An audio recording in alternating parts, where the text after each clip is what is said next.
Баршаңызға кеш жарық. Бүгін сіздерге жолдасымның қолынан дайындалған өте дәмді палау жасап көрсететін боламыз. Каналыма тіркеліп, лайк басып, пікір қалдыра кетіңіздер.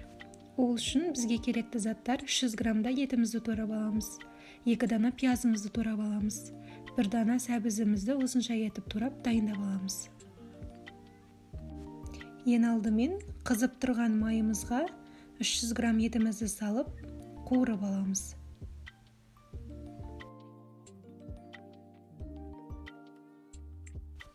Етімізді сорпасы шыққанша қуырып алғаннан кейін 2 дана пиязымызды етіміздің үстінен салып, араластырып, қуырып аламыз.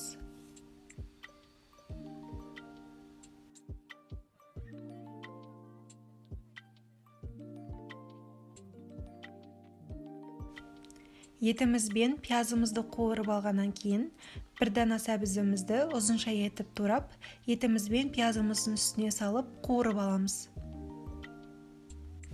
Жарты ас қасық тұзымызды салып аламыз. Және осы палауға арналған әртүрлі дәмдеуіштерімізді салып, палауымыздың дәмін келтіріп аламыз.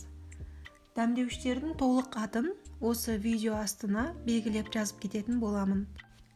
Дәмдеуіштерімізді салып алғаннан кейін 2,5 кеседей суымызды құйып, бір қайнатып аламыз.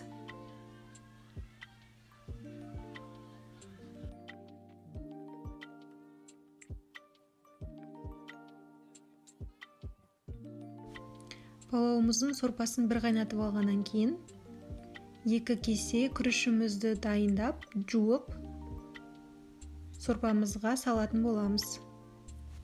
Күрішімізді салып дайындап алғаннан кейін 1 дана чесногымызды жуып алып, күрішіміздің тең ортасына батырып саламыз. Кейін баяу отта 30-40 минут күрішімізді дайындап аламыз.